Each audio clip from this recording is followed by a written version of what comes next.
Well, for more insights into that outlook, I sat down with the IMF's Africa Department Director, Abebe Selassie. And we started by looking at Africa's recently ratified free trade agreement and what that means for the continent. One thing that we haven't had enough of in the region is enough intra-African trade. So we still have, our major trading partners being European countries, China, and the like for most countries. When in much the rest of the world, countries tend to trade more with their neighbors. Okay. Second, the type of goods we export to each other is very different to what we export to Europe. So when we are trading with each other, we tend to export more manufactured goods, more processed goods.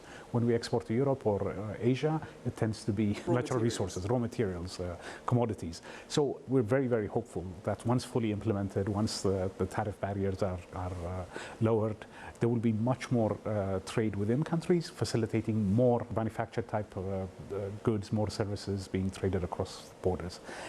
But it's not a given. Just simply lowering tariffs is not going to be enough, and there are also non-tariff barriers which need to be tackled.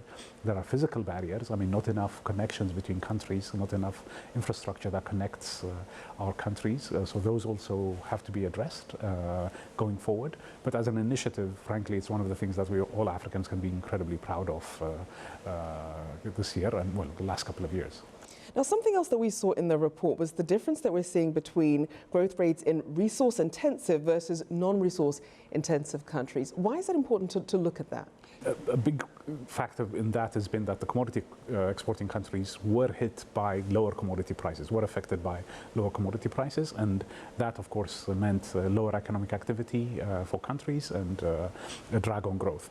The non-commodity exporting countries, countries that don't rely to the same extent on oil and metals exports, they have continued to grow at fairly rapid rates. So they, by and large, continue to grow 5.5%, 6% on average over this period. So again, it's really, really important to recognize the tremendous heterogeneity, varied circumstances that prevail in the region, given the very different structures in economies. And let's also take a look at the importance of human capital, about migration flows in terms of economic growth in Africa. Do you see it as a net positive in terms of sort of remittances from the diaspora, or do you see Africa potentially losing some of its biggest brains with a brain drain as people seek opportunities elsewhere? As with all flows of capital, flows of labor, flows, it's how you manage these flows. So there are both positive and negative elements to it. So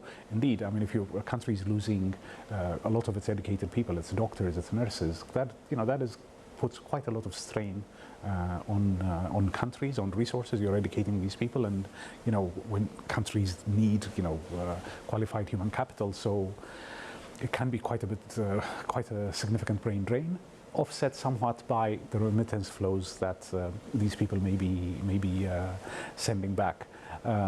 At the same time, you don't want to restrict the mobility of labor excessively, right? To the extent possible, you want to allow some of that to happen. So, as with all things economics, I'm sorry to be a two-handed economist, but on the one hand, it's a drain, but also somewhat offset by some of the benefits, as you put it. You're being a realist, so I certainly can't fault you for that.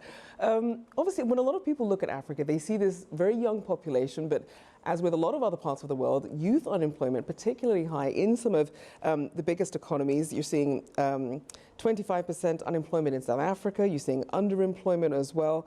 How ready is the continent for this young population that's growing and thriving to provide them with opportunities? Here, I think, what will help the region is the juxtaposition of what's going on in the region with what's happening in the rest of the world.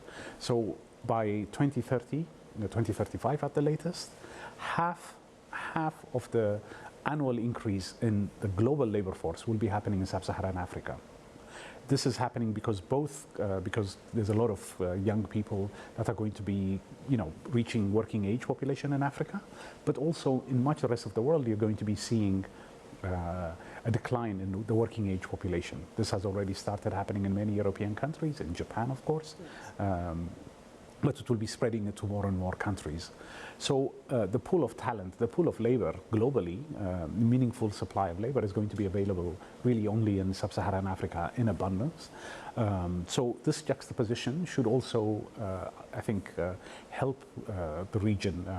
So the sooner we are able to integrate our economies into global supply chains, the benefits will be greater for our region. Of course, this requires tremendous investment in human capital. So, educating the labor force better, so they can work, get the jobs of the future will be really, really important. So, I'm very extremely hopeful that this dynamism that you see in the region will be an important driver of growth going forward.